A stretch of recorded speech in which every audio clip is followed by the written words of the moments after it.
عليكم ورحمة الله وبركاته. إن الحمد لله نحمده ونستعينه ونستغفره ونعوذ بالله من شرور أنفسنا ومن سيئات أعمالنا. من يهده الله فلا مضل له ومن يضلل فلا هادي له.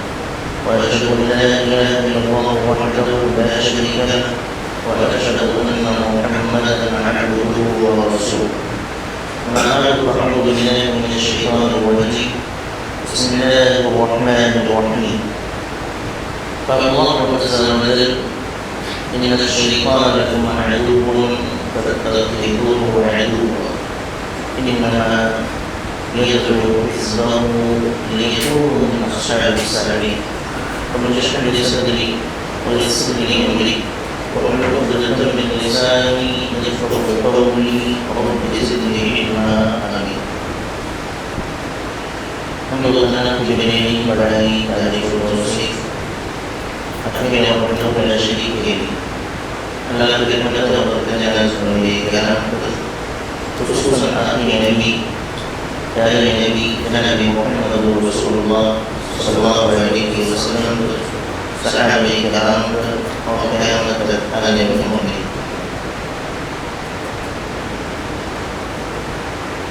حضرت نبی جیسا کہ آپ نے سماعت فرمایا آج کے درس کا عنوان ہے وہ ہے شیطان کی جامع. شیطان کون ہے؟ تقریباً ہم میں سے سبھی لوگ اس کا نام سنتے ہیں، اس کے بارے میں جانتے ہیں، لیکن اس طریقے سے جاننا چاہیے اس طریقے سے نہیں جانتے. اور قرآن کریم میں اللہ تعالیٰ نے بار بار اس سے ہمیں اور آپ کو مطالبہ کیا ہے، آگاہ کیا ہے کہ یہ بچے رہنا بہت خطرناک ہے، یہ ہو سکتا ہے، اس سے ایسے کام کرا سکتا ہے، اس کی یہ چاہیں ہیں، اس کی یہ تدبیر ہے، اس کی یہ خواہش و تمنا ہے. ان تمام چیزوں کو اللہ رب العالمین نے ایک جگہ نہیں کئی جگہ تقریباً ہر اس پارہ کے اندر اس طرح کی آیات ملیں گی کہ ان الشیطان لکم عدو مبین، شیطان تمہارا عدو مبین، کھلا ہوا دشمن، یعنی ایسا دشمن جو کبھی اپنے آپ کو چھپاتا نہیں یا کبھی اپنے آپ کو اس اعتبار سے چھپاتا نہیں کہ میرے میں دشمن نہیں، ایک دم کلیئر ہے کہ وہ ہمارا دشمن ہے. ایسی چیز کو ہمیں سمجھنا ہے. شیطان دشمن ہے، دشمن نہیں سمجھو، اس کو کبھی اپنا خیر خواہ ہمیں نہیں ماننا چاہیے. کبھی یہ نہیں سمجھنا چاہیے کہ شیطان ہمیں سیدھا راستہ دکھا سکتا ہے. کبھی یہ نہیں سوچنا چاہیے کہ شیطان ہمارے لیے کوئی خیر کا کام کر سکتا ہے.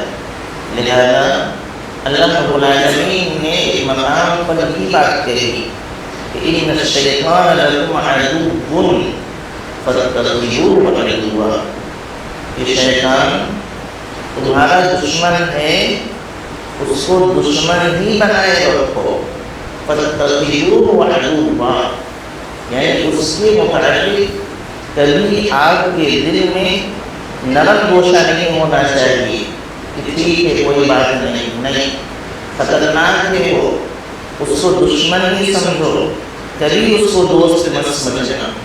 اللہ رب العالمین نے بہت آگاہ کی ہے، یا بنی آدم لا يفتننكم الشيطان كما أخرج أبويكم من الجنة ينزع عنهما.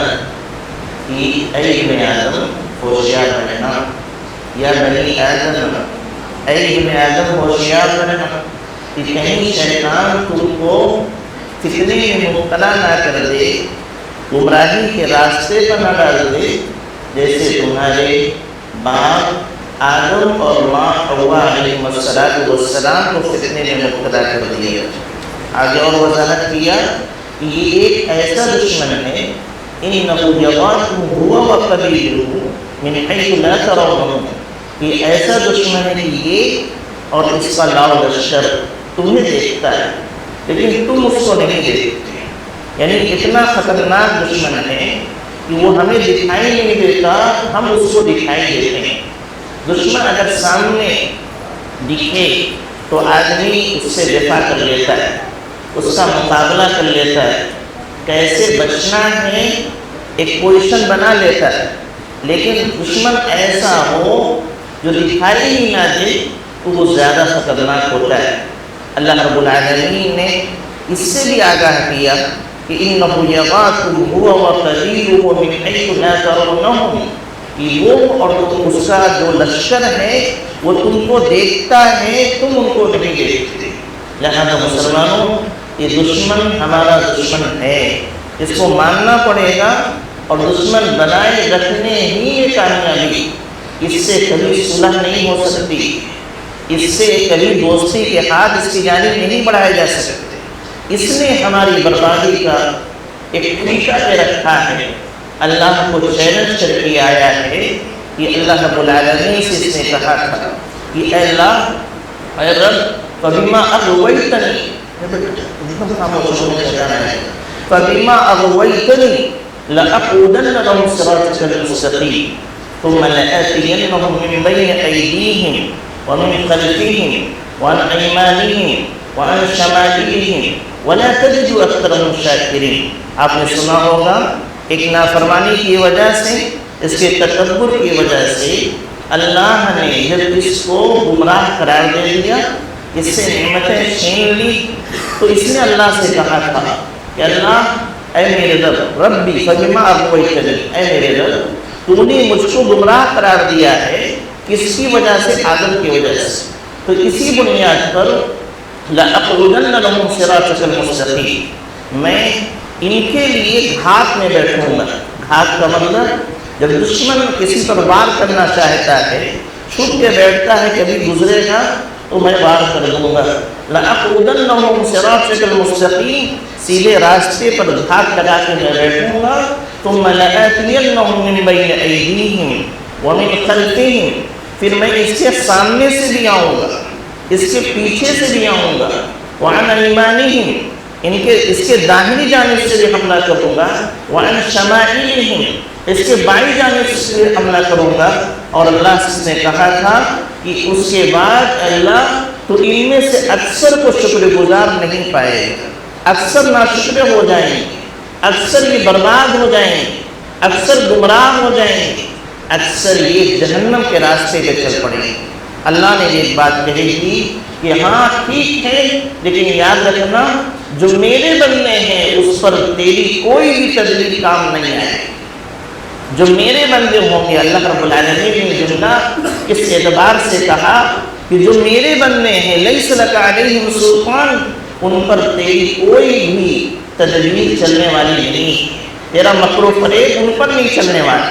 لہذا مسلمانوں یہی بات میں کہنا چاہتا ہوں، اللہ نے کہا کہ جو میرے بندے ہیں اس پر تیری تدبیر چلنے والی نہیں ہے، لہذا ہمیں اور آپ کو اپنے رب کا بندہ بننا ہے۔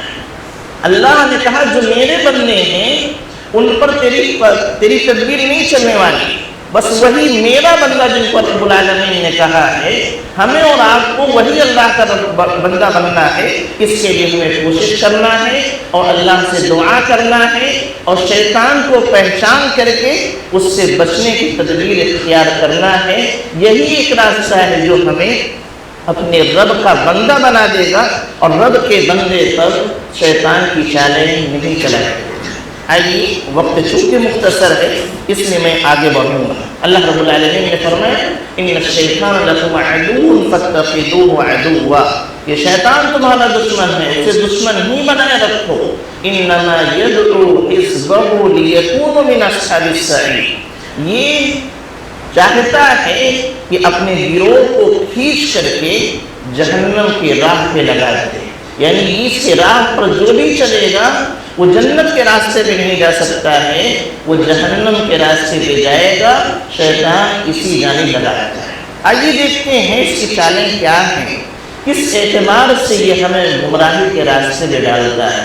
چند چالیں کئی اہل علم نے نقل کی ہیں اور قرآن اور حدیث اس کو نقل کیا ہے، انہی میں سے چند چیزیں میں آپ کے سامنے رکھوں گا کہ کس طریقے سے یہ ہمیں گمراہی کے راستے میں ڈالتا ہے اور بس اوقات ہم سمجھ نہیں پاتے۔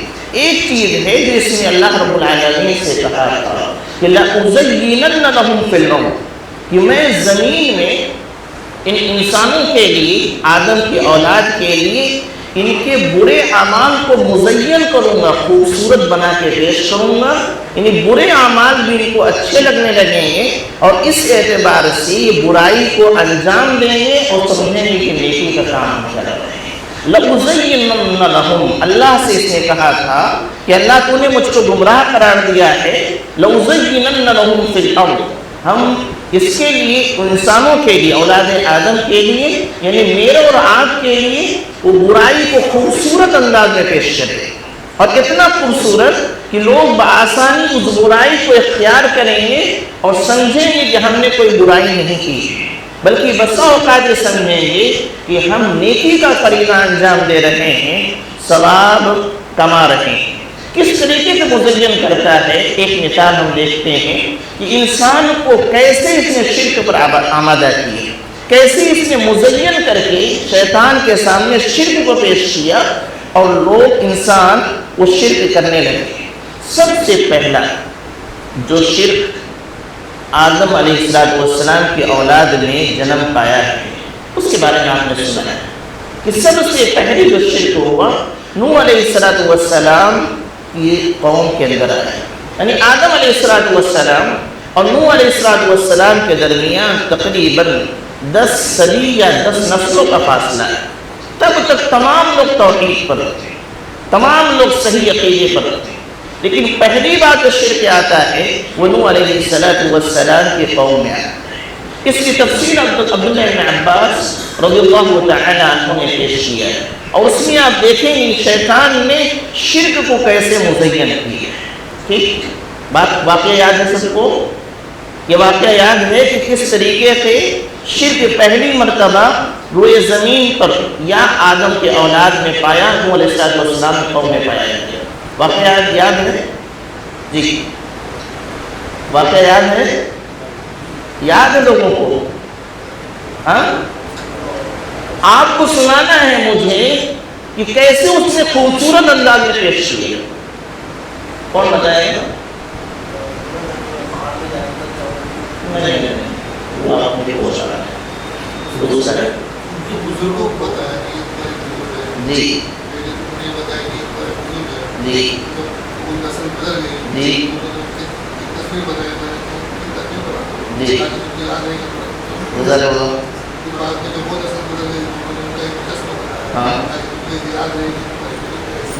یہی میں لانا چاہتا ہوں، یہ واقعہ میں سناؤں گا کہ کس طریقے سے نوح علیہ السلام کی قوم میں چند نیک اور صالح لوگ تھے۔ آپ پڑھیں گے سورہ نوح، اس کے اندر دوسرا رکوع ہے، قال نوح رب انهم عصوني واتبعوا من لم يزده ماله وولده الا خسارا ومكروا مكرا كبارا وقالوا لا تذرن آلهتكم ولا تذرن ودا ولا سواعا ولا يغوث ويعوق ونسرا۔ یہ چند نام، یغوث، نسر، یہ نوح علیہ السلام کے قوم کے نیک لوگ تھے، صالحین لوگ تھے۔ جب ان کا انتقال ہو گیا، عبداللہ بن عباس اللہ تعالی عنہ کی تفسیر، جب ان کا انتقال ہو گیا تو قوم کے لوگ بہت افسردہ تھے، غمگین تھے۔ شیطان آیا اور کہا کہ کیا ہی بہتر ہوتا کہ اس غم سے نکلنے کے لیے آپ لوگ ان کے جیسے بن جاؤ۔ بات کیا رہی ہے؟ اور کہا کہ بننے کے لیے ایک طریقہ بتلاتا ہوں کہ ان کی تصویر بنا کے رکھو تاکہ ان کو جب دیکھو تو یاد آ جائے ایسے مجھ کو بننا ہے۔ یہ نہیں کہا کہ تصویر بنا کر کے پوجا کرو، کہا تصویر بنا کے رکھ لو، جب سامنے وہ بار بار دکھیں گے آپ کو تو لگے گا کہ ہمیں بھی ان کے جیسے بننا چاہیے۔ لوگوں نے بنا کے رکھ لیا۔ اس کے بعد یہ نسل گزر جاتی ہے جنہوں نے تصویر بنایا اس لیے کہ ان کے جیسے ہم کو بننا ہے۔ دوسری نسل جب آتی ہے تب شیطان ان کو آ کے کہتا ہے کہ تمہارے باپ دادا یہ جو تصویریں ہیں ان کی پوجا کرتے تھے۔ یعنی اتنا لمبا انتظار ہے اس کا، ایک نسل گزری، رزلٹ آنا ہے دوسری نسل میں، مزین کیا ہے پہلی نسل کے اندر اور رزلٹ آیا ہے دوسری نسل کے اندر، اور اس اعتبار سے پہلی مرتبہ قوم نوح نے شرک کرنا شروع کیا کہ وہ نیک اور صالح لوگوں کی جو تصویر ان کے آبا و اجداد نے بنا کے رکھ لی تھی، اس وجہ سے کہ ہمیں بھی ان کے جیسے بننا ہے، دوسری نسل آئی پوجا پاٹ کرنے لگی، مزین کیا۔ اس نے یہ نہیں کہا کہ تم شرک کرو، پہلی نسل کو کیا دکھایا راستہ؟ بولو رکھ لو تاکہ دیکھو کہ بار بار یاد آئیں گے تو دل میں خیال پیدا ہوگا، جذبہ پیدا ہوگا کہ ہمیں بھی ان کے جیسے بننا ہے۔ ایسی بے شمار مثالیں آپ کو آج کے سماج میں معاشرے میں مل جائیں۔ نیک لوگ ہیں، ان کا احترام ہم کو کرنا ہے۔ نیک لوگوں کا احترام کرنا ناجائز کام ہے؟ جائز ہے، اللہ نے بھی حکم دیا ایسے لوگوں کا احترام ہونا چاہیے، لیکن احترام کے نام پر دھیرے سے مزین کر کے ان کو عبادت کے راستے پہ ڈال دیتے ہیں۔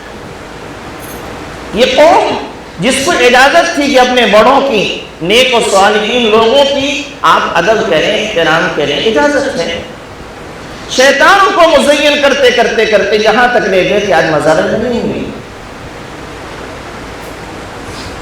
شیطان کے لیے ایک اور مزار بنا لو، ادب کے اندر احترام کو اتنا مزین کیا کہ دھیرے دھیرے وہ غلو کی جانب بڑھتے چلے گئے اور پھر وہ شرک کرنے لگے۔ آج کوئی سمجھائے یہ شرک ہے، یہ اللہ کی نافرمانی ہے، سب سے بڑا گناہ ہے، شرک کرنے والا اگر اسی میں مر جائے تو ہمیشہ ہمیں جہنم میں جائے گا۔ لوگوں کو یہ بات سمجھ میں نہیں آتی، مزین کر دی۔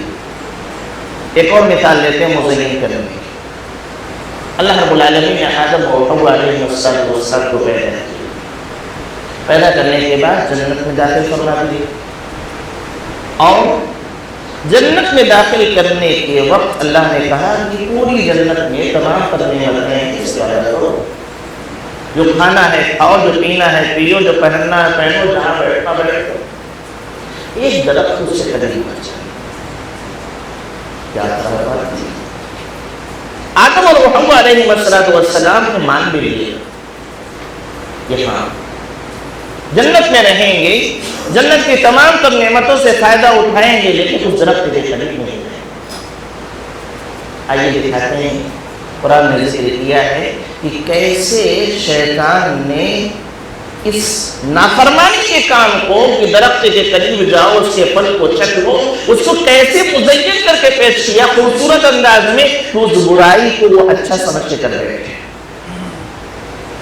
فَوَسْوَسَ الشَّيْطَانُ لِيُبْدِيَ لَهُمَا مَا وُرِيَ عَنْهُمَا مِنْ سَوْآتِهِمَا وَقَالَ مَا نَهَاكُمَا رَبُّكُمَا عَنْ هَٰذِهِ الشَّجَرَةِ إِلَّا أَن تَكُونَا مَلَكَيْنِ أَوْ تَكُونَا مِنَ الْخَالِدِينَ۔ اللہ رب العالمین نے فرمایا فَوَسْوَسَ لَهُمَا الشَّيْطَانُ لِيُبْدِيَ لَهُمَا مَا وُرِيَ عَنْهُمَا مِنْ سَوْآتِهِمَا، کہ شیطان نے ان دونوں کے درمیان وسوسہ پیدا کیا، ان دونوں کے لیے وسوسہ پیدا کیا، کیوں؟ تاکہ وہ گناہگار کرتے ہیں، جو جنتی لباس ہے وہ اتر جائے، اور اس کے لیے کہا، اور جنتی لباس کب اترتا؟ اللہ کی نافرمانی کی بات۔ یہ لوگ نافرمانی کر نہیں رہے تھے، اس بنیاد پر جنتی لباس میں نہیں ہوئے تھے۔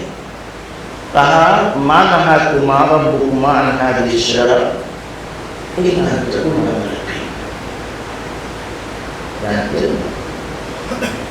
اللہ نے تم کو اس طرف سے قریب جانے سے کیوں روکا ہے؟ وسوسے پیدا کرتا رہا، یہ مزین کرنے پر آیا، کہا جانتے ہو کیوں روکا ہے؟ اس لیے روک دیا ہے کہ کہیں اس کا پھل چکھو تو تم ہمیشہ ہمیشہ جنت میں نہ ہو جاؤ یا تم فرشتے نہ ہو جاؤ۔ بات بڑی ہے، ایسے مزین کی کہ اگر اس کو اللہ نے اس لیے روک دیا ہے کہ اگر اس کی درخت کا پھل چکھو گے تو کہیں تم فرشتے نہ بن جاؤ۔ اللہ نہیں چاہتے تم فرشتے ہو، کہیں تم اس کو چکھنے کے بعد ہمیشہ ہمیں جنت میں رہنے والے نہ بن جاؤ، اور اللہ نہیں چاہتا کہ تم کو ہمیشہ ہمیں جنت میں رکھے۔ پھر جو ہوا اور باقاعدہ قسم کھایا، وقاسمہما انی لکما لمن الناصحین، قسم کھایا میں تم کو جیسے ہی فلما ذاق الشجرۃ بدت لهما سوآتهما وطفقا يخصفان عليهما من ورق الجنہ، جیسے ہی چکھے ویسے ہی جنت اجازت کر گیا۔ اب لگے سطر کو چھپانے کے لیے تو کیا کریں، درختوں کے پتے کو توڑ توڑ کر کے اپنے سطر کو چھپانا شروع کیا۔ وَنَادَاهُمَا رَبُّهُمَا أَلَمْ أَنْهَكُمَا، اسی موقع پر اللہ رب العالمین نے ان کو آواز دی، میں نے تم کو منع نہیں کیا تھا۔ وَأَقُلْ لَكُمَا، کیا تم دونوں کو نہیں کہا تھا کہ إِنَّ الشَّيْطَانَ لَكُمْ عَدُوٌّ مُّبِينٌ، کہ شیطان تمہارا کھلا ہوا دشمن ہے۔ تو دیکھیے کیسے مزین کیا، ڈائٹ نہیں کہا کہ کھا لو، بلکہ کہا کہ اس لیے روک دیا ہے کہ اگر کھا لو گے تو کہیں تم جنتی ہمیشہ ہمیشہ نہ بن جاؤ یا فرشتے نہ بن جاؤ، اس لیے اللہ رب العالمین نے منع کی۔ ہونا کیا چاہیے تھا، جو ہمارا محسن جس نے پیدا کیے اس کی تمام پر بات کا اثرات ہوگا، کوئی کتنا بھی بہکائے ہمیں بہکنا نہیں چاہیے، لیکن غلطی ہوئی، شیطان نے ایسا مزین کر کے پیش کر دیا، ایک لالچ آ گئی کہ ہمیشہ ہمیشہ رہنا ہے، اور غلطی ہو گئی۔ آج بھی ہمارے ماں بہن نے مجھے سمجھایا جاتا کہ پردے میں رہیے، گھر سے زیادہ مت نکلیے، ایسی جگہوں پہ مت جائیے جہاں بے پردگی ہوتی ہے، اکیلے نہیں جانا چاہیے۔ تب آپ کو کیا کہیں گے کہ اصل یہ نہیں چاہتے کہ لڑکیاں ترقی کریں، مسلمان یہ نہیں چاہتے کہ ان کی بچیاں ترقی کریں، اس لیے وہ کر رہے ہیں۔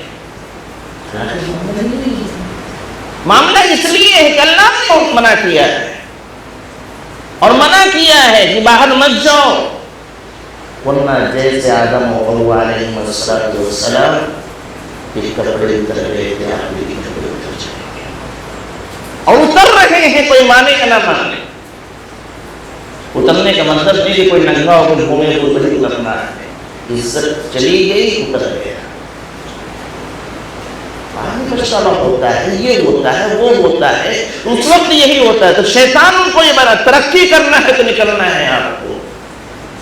ارے مسلمان اپنے گھر کے عورتوں کو قید کر کے رکھتے ہیں، یہ مسلمان اپنے گھر کی عورتوں کو قید کر کے رکھتے ہیں۔ یہ غیر بولتے تھے نا، اب ہماری گھر کی عورتیں بولنے لگی، ہماری گھر کی عورتیں بولنے لگی۔ کیوں؟ کہ اس نے مزین کر کے پیش کیا۔ کوئی بھی یاد رکھیے گا، آپ کا تجربہ مجھ سے کہیں زیادہ ہے، مارکیٹ آپ زیادہ دیکھتے ہیں، کوئی کمپنی ہو، کوئی ادارہ ہو، عورتوں کا اتنا بڑا خیر خان ہے، وہ اپنے مفاد کے لیے استعمال کرتے ہیں۔ یہ باتیں جب بولی جاتی ہیں تو مولوی صاحب کو کہا جاتا ہے کہ بہت پچھڑے کی بات کرتے ہیں، پرانے دور کی بات کرتے ہیں، آج کے دور میں یہ سب نہیں چاہیے۔ کیوں؟ شیطان نے مزین کر ترقی کرنا ہے۔ میرے بھائی میرے بہنیں، ترقی سے پیسے کا نام نہیں، ترقی سے پیسے کا نام نہیں، ترقی اخلاق، کردار، اور ہماری اصل ترقی آخرت کی ترقی ہے۔ یہ بات سمجھ میں آتی ہے، لیکن کب؟ جب وقت گزر گیا ہوتا ہے۔ تو شیطان کی پہلی چال گناہ کو، برائی کو مزین کر کے پیش کرتا ہے، اور حالت یہ ہے کہ بہت سارے گناہ ہیں کہ لوگ آج اس اعتبار سے اس کو انجام دے رہے ہیں، ان کو بھی لگتا ہے یہ نہیں، یہ بھی گناہ کا کام، یہ بھی گناہ کا کام ہے۔ تو ایک یہ ہوا کہ وہ گناہوں کو مزین کر کے پیش کرتا ہے، پہلی چال ہے کہ اس کے ذریعہ سے وہ شرک بھی کراتا ہے، کفر بھی کراتا ہے، اور مختلف گناہ کرا دیتا ہے، اور لوگ یہ سمجھتے ہیں کہ ہم نے کوئی گناہ ہی نہیں کیا ہے، اور اگر کوئی اس سے روکے تو اسی کو غلط قرار دیا جاتا ہے کہ تم ہماری ترقی کے راہ میں رکاوٹ نہ کرو۔ ایسے ہی مسلمانوں کا معاملہ ہے، اور نوجوانوں کا معاملہ ہے، مردوں کا معاملہ ہے، تو اسے کہا جائے کہ یہ غلط طریقہ آپ چھوڑ دیجیے۔ تو سیدھا معاملہ کیا کہ اس کے بغیر کام نہیں چل سکتا ہے۔ یعنی شیطان نے اس گناہ کو اتنا ہمارے ذہن و دماغ میں بٹھا دیا ہے کہ ہمیں بھی یقین ہو گیا کہ اس کے بغیر کام نہیں چلتا۔ کہتے ہیں جھوٹ کے بغیر کاروبار نہیں کر سکتے۔ مارکیٹ میں مانتا ہوں پوری مارکیٹ جھوٹ کی ہے، اس کے باوجود ایک مومن جھوٹا نہیں ہوتا۔ اللہ کے نبی اس دور میں آئے تھے، آج کے دور سے زیادہ گزرا دور تھا، لیکن اسی میں ایسا شخص بھی تھا جس کو پوری قوم نے پکار کے کہہ دیا کہ صادق ہے، سچ بولنے والا ہے۔ آج کہا جائے کہ سود مت لیجیے، لوگ کیا کہیں گے؟ اس سے بغیر کام نہیں چلے گا۔ مزین کر دیا اس نے گناہ کو کہ آپ سودی کاروبار کرتے ہوئے ہمیں ذرہ برابر کوئی بھی جھجک محسوس نہیں ہوتی، تکلیف دور کی بات، جھجک بھی محسوس نہیں ہوتی، احساس بھی نہیں ہوتا کتنا بڑا گناہ ہے۔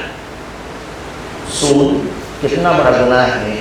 پیارے نبی صلی اللہ علیہ وسلم نے فرمایا کہ سب سے سود کے بہت درجات ہیں، سب سے کمتر درجے کا وہ جو گناہ ہے سود کا، وہ ہے کہ انسان اپنی ماں کے ساتھ بدکاری کرے۔ سوچئے گا، تو اس طریقے سے اس نے مزین کر دیا کہ آج اس یہ اتنا بڑا گناہ ہمارے ذہن و دماغ میں ایسا بیٹھ گیا کہ ہم سوچتے ہیں کہ نہیں ٹھیک ہے چلے گا، اس کے بغیر کام نہیں چلنے والا ہے۔ ایک اور اس کی چال ہے کہ کس طریقے سے وہ انسانوں کے درمیان جو ہے نفرت اور عداوت پیدا کرتا ہے۔ اللہ کے نبی جناب محمد رسول اللہ صلی اللہ علیہ وسلم کی حدیث مبارکہ کہ انسان کو شیطان مختلف اندازوں میں بتاتا ہے۔ ایک آیت کریمہ پڑھتے ہیں، اللہ رب العالمین نے قرآن حکیم میں فرمایا وَمَا يَنزَغَنَّكَ مِنَ الشَّيْطَانِ نَزْغٌ فَاسْتَعِذْ بِاللَّهِ۔ اے نبی، جب تمہارے درمیان شیطان نفرت اور عداوت پیدا کرتے ہیں تو اللہ سے پناہ طلب کیجیے۔ یہ آیت کریمہ بتاتی ہے کہ کس طریقے سے انسانوں کے درمیان نفرت پیدا کرنا، دشمنی پیدا کرنا، ان کے دلوں میں کھٹاس پیدا کر دینا، اختلاف پیدا کر دینا، یہ شیطان کا کام ہے۔ کئی مرحلے میں آپ دیکھیں گے کہ شیطان انسانوں کے درمیان اختلاف پیدا کرتا ہے، بہت خطرناک چال اور ہم سمجھ نہیں پاتے۔ سب سے زیادہ جھگڑا کس سے ہوتا ہے؟ سوال وہ شرمانے کی بات نہیں ہے، سچائی ہے۔ سب سے زیادہ جھگڑا کس سے ہوتا ہے؟ یہ جواب آپ کا جو ہے پالیٹکس والا ہے، سیدھا جواب دیجیے، سیدھا جواب دیجیے، نام لے کے بولیے۔ آپ کا سب سے زیادہ قریبی کون ہے؟ ان سے جھگڑا ہوتا ہے؟ سیدھی بات کہیے نا، جس سے جھگڑا ہوتا ہے وہ سچائی ہے، وجہ بھی میں بیان کروں گا، نہ آپ کی غلطی ہے نہ بیوی کی غلطی ہے۔ نبی صلی اللہ علیہ وسلم ابلیس اپنا عرش پانی پہ رکھواتا ہے، سمندر پر، ہم کو دکھتا نہیں، ہمیں دیکھنے کی ضرورت ہے کہاں عرش ہوتا ہے، وہ لگاتا ہے، اور اس کے بعد اپنے کاریگروں کو بھیجتا ہے کیا کرنے کے لیے؟ ان انسانوں کو برباد کرنا۔ سب اپنا اپنا کام کرتے ہیں، جس کو جو موقع ملا وہ کام کرتے آتا ہے۔ اور شام کو آ کر رپورٹ، تم نے کیا کیا؟ میں نے یہ کیا۔ تم نے کیا کیا؟ میں نے۔ تم نے کیا کیا؟ کوئی کہتا ہے کہ میں فلاں سے شرک کرا لیا، شیطان بیٹھا ہے نیز، اچھا ٹھیک ہے بیٹھ جاؤ۔ کوئی کہتا ہے میں نے بدعت کرا دیا، کوئی کہتا ہے میں نے چوری کرا دیا فلاں سے، بڑا گناہ۔ کوئی کہتا ہے اس میں ایسے کہ فلاں کو میں نے زنا کرا دیا، بڑا گناہ۔ فلاں کو میں نے نشہ کرا دیا، ایک آتا ہے کہتا ہے کہ میں ایک شخص کے پیچھے پڑا رہا اور تب تک پڑا رہا جب تک میں اس کے اور اس کی بیوی کے درمیان جھگڑا نہیں کرانے تب تک نہیں چھوڑا۔ شیطان اس وجہ کی طرف چیزیں نام، ہاں یہ ہوئی بات، یہ کوئی کارنامہ ہے، اور دوسری روایت میں صراحت ہے تو اٹھ کر اس پر لگا دیتا ہے۔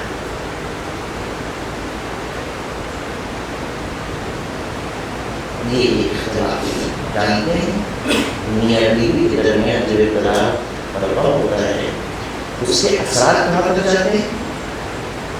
جھگڑا دو آدمیوں کا ہے نا، اس کے اثرات کہاں تک جاتے ہیں؟ بچوں پر، دو خاندان کو، رشتے دار سب متاثر ہو جاتے ہیں، ایک دوسرے کے خلاف غلط فہمیاں جنم نہ پانے لگتی ہیں اور دوریاں بڑھتی چلی جاتی ہیں۔ تو یہ ایک مرحلہ ہے اختلاف کا۔ کیا نبی صلی اللہ علیہ وسلم کی برات یاد رکھی؟ اللہ کے نبی صلی اللہ علیہ وسلم نے ارشاد فرمایا، اور اس میں کام کی بات بول رہا ہوں، اللہ کے نبی صلی اللہ علیہ وسلم فرمایا کہ جب انسان اپنے گھر میں داخل ہوتا ہے اور بسم اللہ پڑھ لیتا ہے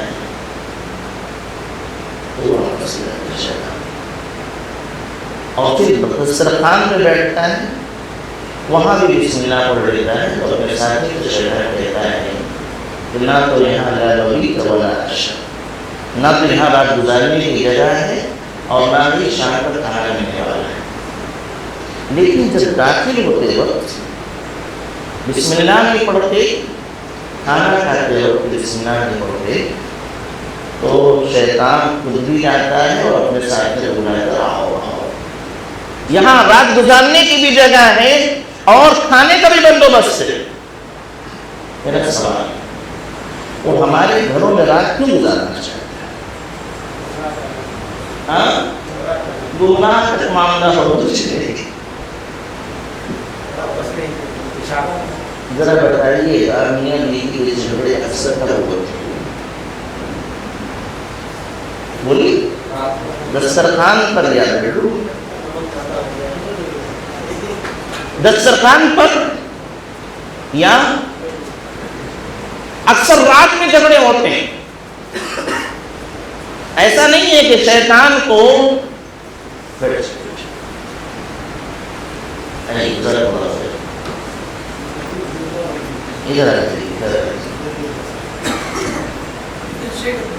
ابھی سوالات ہم نے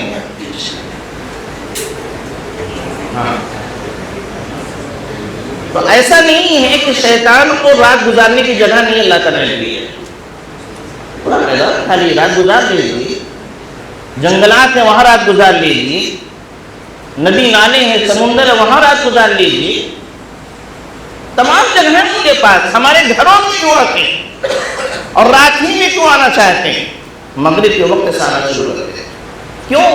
اس لیے وقت لوگوں جھگڑے وہ ایسا نہیں ان کے بیٹھنے کی جگہ نہیں ہے اس لیے ہمارے گھر میں آئے، ان کو کھانے کو نہیں ملا اس لیے ہمارے گھر میں آئے، بلکہ اس لیے آئے ہیں تاکہ ہمارے گھروں کے اندر اختلاف پیدا کر دیں، میاں بیوی کے درمیان جھگڑا کرا دیں، اور وہ ایک نتیجہ سامنے آ جائے کہ جس سے ایک شخص متاثر نہ ہو، دو شخص متاثر نہ ہو، بلکہ دو خاندان متاثر ہو جائے، بڑا نقصان اور خسارہ ہے۔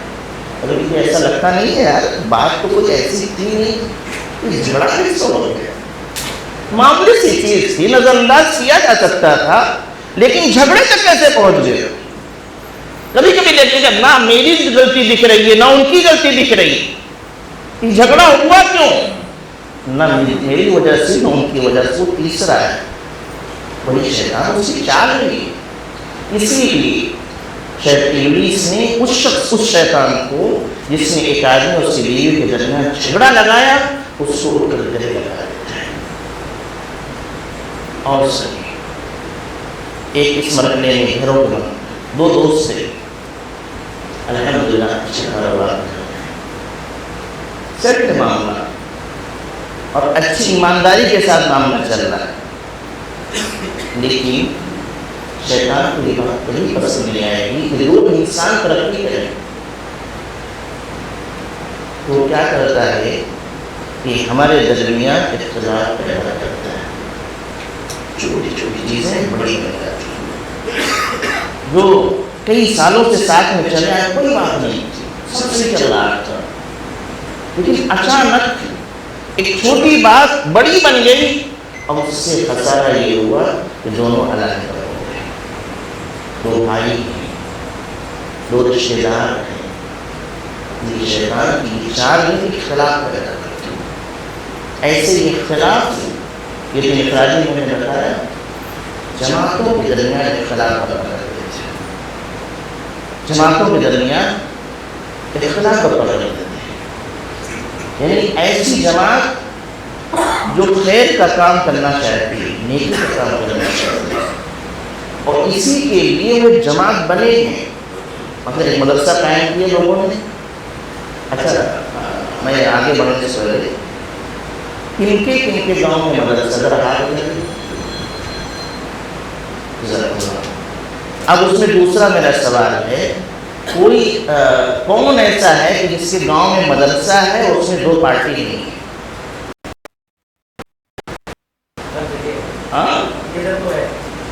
اپنے اپنے مطلب پسند نہیں ہے۔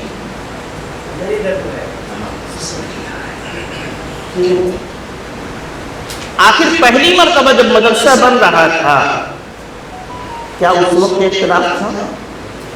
سب لوگ مل کر کے مٹی اٹھائے ہیں کندھوں پر، اینٹ ڈھو ڈھو کر لائے ہیں، پانی لا کے ڈالے ہیں، کیا نہیں کیا، سب کی قربانیاں شامل ہیں، اور الحمدللہ اس کے بعد کام چلا، بہترین تعلیم ہونے لگی، بچے ہمارے پڑھنے لگے، ان کا عقیدہ صحیح ہونے لگا، وہ مضبوط ہونے لگے۔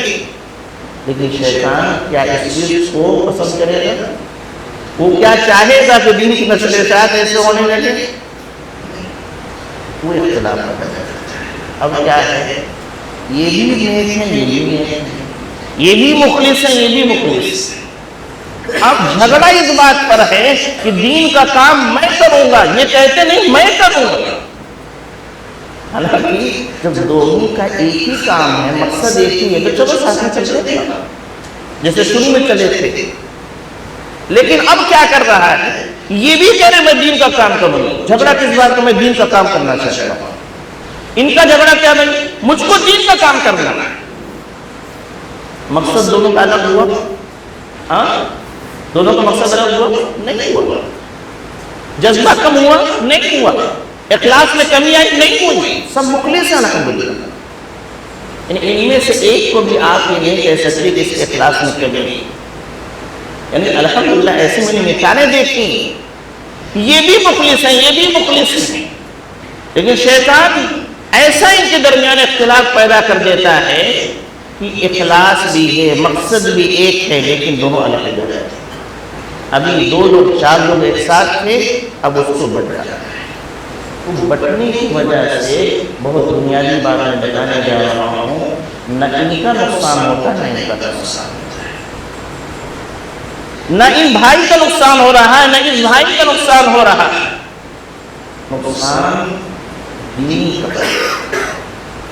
یعنی جس دین کو آگے بڑھانے کے لیے یہ بھی بے چین ہے، یہ بھی بے چین ہے، اس دین کا نقصان ہو رہا ہے۔ پہلے بھی بڑھانا چاہ رہے تھے، یہ بھی بڑھانا چاہ رہے ہیں، پہلے بھی جذبہ دونوں کا صحیح تھا، اخلاص دونوں میں تھا، محنت کر رہے تھے، جدوجہد کر رہے تھے، اس وقت دونوں ایک ساتھ کر رہے تھے، معاملہ آگے چل رہا تھا۔ اب یہ اختلاف میں پڑ گئے یہ اپنی طرف ہیں، یہ اپنی طرف ہیں. اب ایسی صورت میں کام ہو گیا ہے، دونوں کا اخلاص بھی باقی ہے، مقصد بھی صحیح، سب کچھ کام ہو گیا. کسی نے کیا ہے، آپ کو فلا نہیں کیا، نہیں وہ کیا، غلطی ان کی نہ میں ان کی غلطی مانتا ہوں، نہ ان کی غلطی مانتا ہوں. میں مانتا ہوں شیطان کھیل گیا اور ہم سمجھ گیا ہے. دشمن شیطان کو سمجھنا چاہیے. ایسے موقع پر ہم ایک دوسرے کو دشمن سمجھنے لگے. دین کا کام رک گیا، یہ چال سوچنے چاہیے اور وہ یہی چاہتا ہے. لہذا ایسی یہ شمار آپ دیکھیں. میں نے ایک مدرسے کی مثال دی، ایسی کوئی اسکول ہے، اس میں دیکھ لیجیے قوم کا جو اسکول ہے، قوم کے لوگوں نے اس کو قائم کیا ہے، یا قوم کے بچے اس میں پڑھا، اس میں آپ دیکھ لیجیے. جمعیت جماعت قائم ہے، اس میں دیکھ لیجیے. کسی بھی فرقے کی جمعیت ہو، کسی بھی فرقے کی مسجد ہو، کسی بھی فرقے کا مدرسہ ہو، دیکھ لیجیے آپ.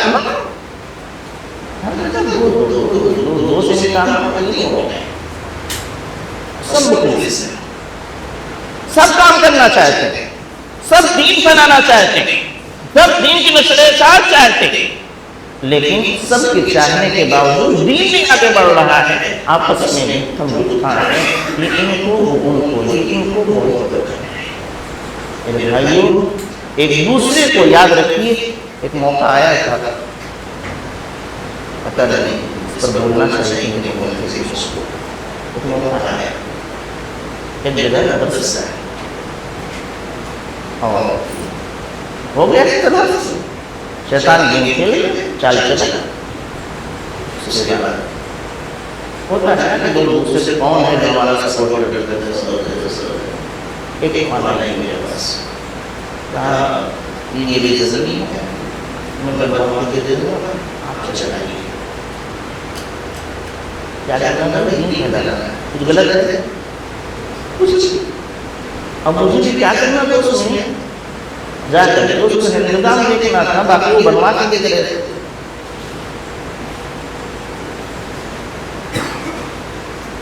اگر میں وہ کام کر لیتا یا کوئی عالم بھی وہ کام کر لیتا تو بظاہر اس کو غلط کہتا تھا، لیکن ہوتا ہے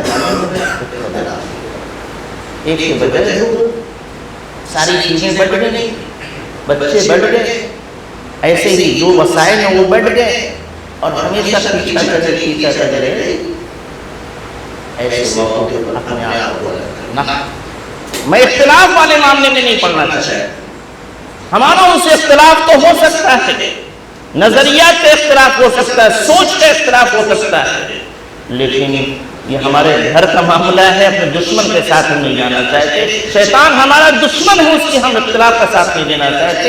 کام نہیں کریں گے یہ چلے گا، لیکن میری وجہ سے اختلاف نہیں چلے گا. یہ ہمارا نظریہ ہونا چاہیے. اس کو میں بہت سمجھتا ہوں. ایک موقع تھا ایسے میں ضرور کیا، ارے ایسے کیسے ہو سکتا ہے؟ آپ بدلا دیکھیے، اگر وقت ختم نہیں ہو کوئی مسئلہ نہیں ہے. حسن رضی اللہ تعالی عنہ کا نام سنے ہیں؟ سنے ہیں؟ کون ہے؟ اللہ کے نبی صلی اللہ علیہ وسلم کے نواز. اور کیا ہے؟ جنت کے نوجوان کے سردار، جنتی لوگ ہیں. کتنا بڑا مقام. علی رضی اللہ تعالیٰ عنہ کی شہادت ہو چکی تھی، اور آپ نے سن رکھا ہوگا کہ علی رضی اللہ تعالیٰ عنہ اور حضرت معاذ رضی اللہ تعالیٰ عنہ کو نظر میں قرار ہو چکا ہے. مسلمانوں کی لیے حکومت دل سے نہیں تھی. ایک معمولی سی چیز کو لے کر کے، حالانکہ دونوں ایک دوسرے کے احترام کرتے تھے. ادھر معاذ رضی اللہ تعالیٰ شام کے علاقے میں گورنر، اور ادھر عراق میں بغداد میں کوفہ میں علی رضی اللہ تعالیٰ عنہ کی سلطنت کی حکومت تھی. آپ کی شہادت کے بعد حسن رضی اللہ تعالیٰ عنہ کے ہاتھ پر لوگوں نے بیعت کر لی. معمولی لوگ نہیں تھے، بڑی فوج بنائی تھی، بڑی فوج بنائی تھی. اب مسلمانوں کی دو فوج ایسے موقع پر ہوا یہ کہ معاویہ اللہ تعالیٰ عنہ سے بیعت لینا چاہیے، ابھی کتنے ہیں دونوں فوج آمنے سامنے ہیں، اور وقت میں لکھا ہے کہ قسم اللہ تعالیٰ عنہ کی فوج مضبوط تھی، تعداد کے اعتبار سے، طاقت کے اعتبار سے، وسائل کے اعتبار سے، اگر یہ حملہ کرنے کے حکم دے دیتے تو معاویہ اللہ تعالیٰ عنہ کی فوج کی شکست کھا جاتی، لیکن آپ جانتے ہیں انہوں نے کیا کیا؟ قسم اللہ تعالیٰ عنہ نے پیغام بھیجا، آئیے میں آپ کے ہاتھ پر بیعت کروں۔ نبی صلی اللہ علیہ وسلم نے پیش گوئی کی تھی، ممبر پر بیٹھے ہیں صلی اللہ تعالیٰ آپ کے بغل میں، اللہ کے نبی ایک مرتبہ لوگوں کو دیکھتے، ایک مرتبہ حضرت حسن کو دیکھتے رہتے، میرا یہ قصہ ہے، اور ایک دن وہ آئے گا کہ اس کی وجہ سے اللہ رب العالمین مسلمانوں کی دو بڑی جماعت کے درمیان صلح کرا دے گا، اور الحمدللہ قربانی کس چیز کی قربانی بولیے؟ حکومت کی، منصب کی، فوج، کیا نہیں تم ان کے پاس؟ آج ہم محمدی سے چیز کی قربانی نہیں دیں گے۔ تو انہوں نے دیکھا کہ یہ مسلم قوم دو حصے میں بٹی ہے، اختلاف کا شکار ہے، انہوں نے آگے بڑھ کر شیطان کی چال کو ناکام بنایا اور صلح کا ہاتھ بڑھا دیا، اور الحمدللہ تمام مسلم امہ ایک شخص کے ماتحت آ گئی، معاویہ اللہ تعالیٰ ماتحتی میں 20 سال تک مسلمانوں کو حکومت چلی، اور جب سنتے ہیں کہ مسلمانوں نے یہ ترقی کیا، یہ ترقی کیا، یہ ترقی کیا، تو 20 سال رہے ہیں اختلاف میں بولنا۔ ہم کو حضرت حسن سے انکار ادا کرنا چاہیے، یہ شیطان کی چال، یہ شیطان کی چال، تو یہ اس طریقے سے وہ ہمارے درمیان اختلاف پیدا کرنا چاہتا ہے۔ اسی طریقے سے ایک اور چال میں بیان وہ یہ ہے کہ ہماری عبادت میں کمی پیدا کرنا چاہتا ہے، یا اس کو ایسا کرنا چاہتا ہے کہ اللہ کے یہاں قابل قبول نہ ہو۔ ایک اللہ کے نبی صلی اللہ علیہ وسلم نے مثال پیش کی کہ کس طریقے سے شیطان انسان کے جو ہے عبادت کو خراب کرتا ہے۔ اللہ کے نبی صلی اللہ علیہ وسلم نے فرمایا یہ جس ہوتا ہے کہ ہم لوگ عبادت کر رہے ہیں، ہمارے دل میں وسوسہ آ رہا ہے، یعنی آج ہم ارادہ ہے پورے خشوع کے ساتھ نماز پڑھیں، پورا ارادہ ہے، کوشش کر رہے ہیں، اللہ کے نبی صلی اللہ علیہ وسلم کے پاس صحابی ہے، اور انہوں نے کہا کہ اللہ کے رسول شیطان میرے اور میری نماز اور میری قرات کے درمیان آیا ہو، یعنی بھول جاتا ہے، اب مجھے اس میں شک و شبہہ میں مبتلا کر دیتا ہے۔ تو رسول نبی صلی اللہ علیہ وسلم ذاک شیطان یقال له خنزب، یہ شیطان اس کا نام ہے خنزب، شیطان وہ شیطان جو نماز میں وسوسہ پیدا کرتا ہے اس کا نام خنزب۔ فَإِذَا أَحْسَسْتَهُ فَتَعُوَّذْ بِاللَّهِ مِنْهُ وَانْتَفَلَ عَلَى يَسَارِكَ ثَلَاثًا، جب یہ وسوسہ پیدا کرے تو ایسی صورت میں اللہ سے پناہ طلب، اعوذ باللہ من الشیطان الرجیم پڑھو، اور بائیں جانب تو اٹھاؤ، یعنی جیسے نفرت کا اظہار۔ اللہ کے نبی صلی اللہ علیہ وسلم نے اور اس سلسلے میں میں تھوڑا سا عبادت کس طریقے سے خراب کرتا ہے، ایک فکری کہ نماز میں وسوسہ پیدا کرتا، دوسرا اس سے خطرناک ہے کہ ایسا کام ہم سے کرا لیتا ہے کہ ہم نماز پڑھنے کے باوجود ہماری نماز قبول نہیں ہوتی۔ وہ کیا ہے؟ ہمارے دل میں ریاکاری پیدا کر دیتا ہے، یہ بہت خطرناک چیز ہے۔ الحمدللہ ہم نماز میں زکوٰۃ دے رہے ہیں، روزہ رکھنے والے ہیں، تلاوت قرآن کریم کرنے والے، اچھا کام کرنے والے ہیں، یعنی کام کرنے میں کوئی کمی نہیں ہے، وقت بھی لگا رہے ہیں، پیسے بھی لگا رہے ہیں، اپنی صحت کو بھی لگا رہے ہیں، محنت کر رہے ہیں، سب ہو رہا ہے، لیکن سب ہونے کے بعد اللہ کا قبول نہیں، کیوں؟ ہمارا دل ریاکاری ہے، کبھی کبھی ملتا ہے، ارے ہم بہت اللہ کا رضا، ہم بہت اللہ بہت دعوت و تبلیغ کرنے والا ہے. اتنے لوگوں کو ہم نے دین کی طرف ہم لے کر کے آیا. کہ جانتے ہیں کیا؟ کہ غرور ہے، گھمنڈ ہے، تکبر ہے. اللہ کے واسطے ایسی سوچ کبھی نہیں ہونا چاہیے. اگر ذہن میں کبھی بات آئے تو اعوذ باللہ پڑھیں. جان لیجیے کہ شیطان یہ ہمیں ہمارے نامہ اعمال میں سے ہمارے نیکیوں کو مٹانا چاہتا ہے. جو بڑے کارنامے ہم نے انجام دیے ہیں وہ کھرچ کر کے نکالنا چاہتا ہے. اولاً ہم کو عبادت سے روکتا ہے، عبادت کرنے ہی نہ پائیں. جب عبادت کی طرف آ جاتے ہیں تو اس کو برباد کرنا چاہتا ہے، ایک دم مٹا دینا چاہتا ہے. اگر یہ نہیں کر پاتا تو اس میں کمی لانا چاہتا ہے. اور یہ آپ دیکھیں گے بہت ہوتا ہے، یہ بہت ہوتا ہے. نماز مغرب کی کیا رکعت ہے؟ بس. اور نہیں، ہاں، اور وہ تو شیخ بستی اللہ کے نبی کرنا پڑتے تھے. بولے اللہ کے نبی کتنی مغرب کی نماز پڑھتے تھے؟ 5. اچھا 3 پر 2. سنت اور فرض کے بیچ میں کچھ پڑھتے تھے؟ کتنی دیر، کتنے اذکار پڑھتے تھے؟ صبح شام وہ تو کہتے ہیں اس کے وقت بعد میں. اس کے بیچ نماز کے بعد کیا اذکار ہے؟ کم از کم 2-3 منٹ اذکار دیکھیں گے کہ شیطان ان لوگوں کو اذکار سے روکتا ہے جو دیندار ہے. شیطان ان لوگوں کو سنت سے روکتا ہے جو دیندار ہے.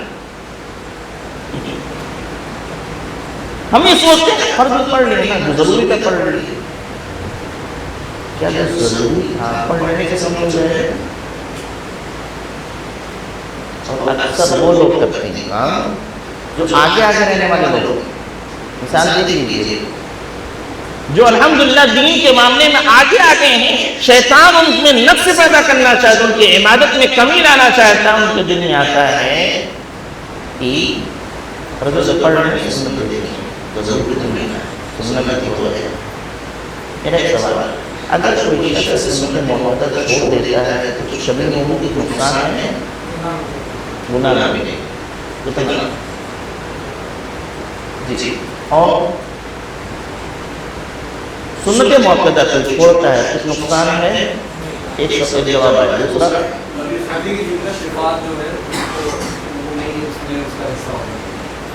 شفاعت کا مستحق نہیں. اور کچھ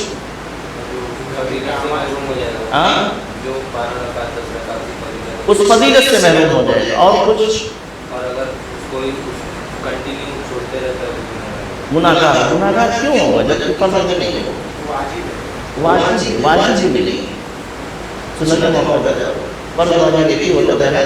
سنت اگر نہیں پڑھے گا تو جیسے کہ سنت جو پڑھے گا اللہ کے اس پہ عمل کرتا ہے تو اللہ کے محبت کرتا ہے تبھی ہوتا ہے. یعنی نیکی میں کم اتنا ہی کہنا. نقصان میں پوچھنا چاہتا ہوں، گناہگار کہاں ہے لوگوں میں؟ سنت موقع ہمیشہ چھوڑنے والا گناہگار ہو جائے. کیا مطلب ہے اس کا؟ حقیقت میں جب ہم فرض پڑھتے ہیں تو اس میں بھی ہو سکتا ہے کمی غلطی. جب ہم سنت موقعہ پڑھتے ہیں تو اس کی وجہ سے ہمارے فرائض میں جو کمی وہ پوری ہو جاتی ہے. اب ایک شخص ہمیشہ فرض پڑھتا ہے، سنت نہیں پڑھتا. اگر فرض میں کمی ہے بھرپائی ہوگی اس کی. اس لیے کہا گیا فرض میں نقصان ہو رہا ہے. فرض کے اندر بھرپائی نہیں ہو پا رہی ہے، اس وجہ سے نقصان کی بات کی جا رہی ہے. بھائی یہ ضروری تھا، آپ نے کہا یہ کام کر لو، میں نے کر دیا، ہم کو پیمنٹ نہیں کی. صحیح بات ہے، یہ بھی کر کے آتے تو اور مل جاتا. ٹھیک ہے، یہ میں نے نہیں کیا، چھوڑ دی، یہ تو دیجیے. لیکن یہ معاملہ ہے کہ نہیں کرو گے تو نقصان ہونے والا ہے. تو یہ ان سے کراتا ہے، بے نمازیوں سے کراتا ہے. کن سے کراتا ہے؟ مجھ سے کراتا اور آپ سے کراتا ہے. اپنا ہاتھ پر اپنے سینے پر ہاتھ رکھ کے بولے کہ مجھ سے کراتا ہے. یہ شیطان کی چال، یہ ہم کو اس کوتاہی میں مبتلا کر دیتا ہے. ہم یہ سمجھتے ہیں کہ یار فرض تو ہے، ایک اور مثال دے کر کے میں آگے بڑھوں گا، وقت رہے گا۔ ایک دین کی مجلس میں بیٹھنا فائدہ ہے کچھ؟ کتنا؟ بہت نا، الحمدللہ۔ لیکن آپ کچھ ایسے لوگوں کو دیکھیں گے کہ وہ کبھی بیٹھیں گے کبھی نہیں بیٹھیں گے، اور یا کون عالم آ رہا ہے وہ دیکھ کے بیٹھیں گے۔ ٹاپک کیا ہے؟ اگر بائی چانس ٹاپک یہ ہے کہ اطاعت رسول، کیا ہے؟ اللہ کے نبی کی اطاعت ہے۔ کچھ لوگ بیچارے ایسے ہیں جن کو شیطان نے بہکا دیا، چال چل دیا، ان کو لگتا ہے کیا بولیں گے نا، اس کو تو ہم کئی سال سے سنتے چلے آ رہے ہیں، اللہ رسول اللہ کے پاس رسول اللہ کیا یہ سنی ہوئی چل۔ یہاں تک کہ میں نے دیکھا ہے، آپ نے بھی دیکھا ہوگا، پروگرام پورا وہی منظم کرتے ہیں۔ پروگرام کب ہوگا، کون آئے گا، ٹاپک سب کرا دیں گے، اور خود آئے۔ کیوں؟ ان کو لگتا ہے کہ میں دعوت دینے والا ہوں، لوگوں کے لیے اکٹھا کرنے والا ہوں، میں مجھے اس کی ضرورت نہیں، مجھے اس کی ضرورت نہیں۔ اور یہی چیز ہے، جب یہ آ جائے کہ مجھے آنے لگا ہے، مجھے معلومات بہت ہے، میں یہاں کی بات نہیں کر رہا ہوں، میں یہاں کی بات نہیں کر رہا ہوں، کہیں اور کی بات کر رہا ہوں۔ جب یہ احساس پیدا ہونے لگے کہ مجھے آتا ہے، جان لیجیے کہ یہیں سے ہمارے زوال یا ہمارے گمراہی کی ابتدا ہو چکی ہے۔ شیطان نے یہ سوچا تھا نا، میں تو بہت ہو چکا ہوں، بڑا علم گزار ہوں، ایک سجدہ کرنے سے نکال دیا تو اس نے، اور یہی آغاز تھے، یہیں سے دھیرے دھیرے دھیرے میں بتاؤں، الحمدللہ ہم لوگ عالم شمار ہوتے ہیں، عالم نہیں ہیں۔ آج کسی بھی عالم کا درس ہو، ہم جب بھی بیٹھتے ہیں الحمدللہ ہمیں نئی چیزیں ملتی ہیں، نئی چیزیں، دین میں نئی چیز نہیں، نیا علم ملتا ہے جو میرے پاس نہیں۔ جب کہ الحمدللہ 8 سالہ تعلیم، 10 سالہ تعلیم، اور تقریباً 15 سال کی اسی لائن میں ہم ہیں، تو اور نوجوان یہ بات کیسے سوچ لیتے ہیں کہ ہم کو تو آتا ہے۔ وہ شیطان ہم کو علم سے دور کرنا چاہتا ہے، اور جو علم سے دور ہوتا ہے وہ گمراہی کے راستے میں چلا جاتا ہے۔ اس شیطان کی ایک چال ہے جو عبادت میں کمی کرنا چاہتا ہے، ہمارے اعمال کو نقصان پہنچانا چاہتا ہے۔ وقت تو ایک چیز اور سمجھیے، اللہ کے نبی صلی اللہ علیہ وسلم شیطان کس طریقے سے انسان کو گمراہ کرتا ہے، اللہ رب العالمین نے فرمایا، وَقَالَ لَأَتَّخِذَنَّ مِنْ عِبَادِكَ نَصِيبًا مَفْرُوضًا۔ وہ انسان کو آرزو تمنے میں ڈال دیتا ہے، ہمیشہ آرزو تمنے کی کچھ لوگ کہنے چاہتے ہیں، سوچتے ہیں یہ کرنا، یہ کرنا، یہ کرنا، یہ کرنا، صبح تو شام ہو جاتی کوئی بھی نہیں ہوتا۔ آرزو خواہش، کچھ لوگ ہیں کہ اس پر عمل کرنے لگتے ہیں کہ ہم کو کر کے دکھلانا ہے، اور اتنا ڈیپ میں چلے جاتے ہیں کہ اللہ بھول جاتے ہیں، دین بھول جاتے ہیں، اللہ کی جانب سے جو فرائض ہیں وہ بھول جاتے ہیں۔ کیوں؟ ایک آرزو پال رکھا ہے کہ ہم کو اس کو پورا کرنا ہے۔ شیطان نے اللہ سے کہا، وَقَالَ لَأَتَّخِذَنَّ مِنْ عِبَادِكَ نَصِيبًا مَفْرُوضًا، نے کہا کہ میں اللہ تیرے بندوں میں کا ایک حصہ میں نکال لوں گا جو میری بندگی کے لیے۔ کیسے؟ وَلَأُضِلَّنَّهُمْ وَلَأُمَنِّيَنَّهُمْ وَلَآمُرَنَّهُمْ فَلَيُبَتِّكُنَّ آذَانَ الْأَنْعَامِ وَلَآمُرَنَّهُمْ فَلَيُبَدِّلُنَّ خَلْقَ اللَّهِ۔ سنیں ادھر آ جائیے۔ تو اللہ سے کہتا ہے کہ اے میرا رب، تیرے بندوں میں سے ایک حصہ، بڑا حصہ میں نکال لوں گا جو میری بندگی کریں گے، میرے پیچھے سے پیچھے چلیں گے۔ کیسے؟ کہا وَلَأُضِلَّنَّهُمْ، میں ان کو گمراہ کروں، وَلَأُمَنِّيَنَّهُمْ، میں ان کے اندر آرزو و تمنا پیدا کروں، وَلَآمُرَنَّهُمْ فَلَيُبَتِّكُنَّ آذَانَ الْأَنْعَامِ، میں ان کو حکم دوں گا تو وہ جانوروں کی کان کاٹ دیں گے، اور وَلَآمُرَنَّهُمْ فَلَيُغَيِّرُنَّ خَلْقَ اللَّهِ، اور میں ان کو حکم دوں گا کہ اللہ کی تخلیق میں تبدیلی پیدا کریں گے۔ یہ اس طریقے سے یہاں تین چیزیں ہیں۔ ایک یہ کہ میں ان کے درمیان، ان کے اندر آرزو و تمنا پیدا کروں، اس میں کیا نام ہے۔ آج کے کتنے لوگ ایک خواب لوگوں نے دیکھا ہے کہ مجھے کیا بنانا ہے، تو کچھ لوگ جیسا کہ میں نے کہا خواب دیکھتے رہ جاتے ہیں، کچھ لوگ ہیں جو اس خواب میں رنگ بھرنا شروع کرتے ہیں، محنت کرنے لگتے ہیں، کمانے لگتے ہیں، مجھے یہ بنانا ہے، مجھے یہ بنانا ہے، مجھے یہ خریدنا ہے، یہ پلیٹ لینا ہے، یہ گاڑی لینا ہے وغیرہ، اور محنت کرتے ہیں، اتنا محنت کرتے ہیں کہ اللہ کو فراموش کر دیتے ہیں، آخرت کو بھول جاتے ہیں۔ تو یہ آرزو و تمنا جو ہے حد سے زیادہ جب ہو جاتی ہے تو انسان اللہ کے راستے کو چھوڑ کر کے شیطان کے راستے میں جاتا ہے کہ کچھ بھی ہو جائے میں اپنی تمنا کو، اپنی خواہش کو پورا کر کے رہوں گا۔ اور دیکھیں کہ اگر کسی نے مال کی آرزو کر لی ہے، نہ حلال دیکھتا نہ حرام دیکھتا، آنا چاہیے مال کہیں سے بھی ہے، آنا چاہیے کہیں سے بھی ہے، غلط خواہشات پال رکھا ہے وہ پوری کرنا ہے، چاہے حلال راستے سے ہو یا حرام راستے سے ہو۔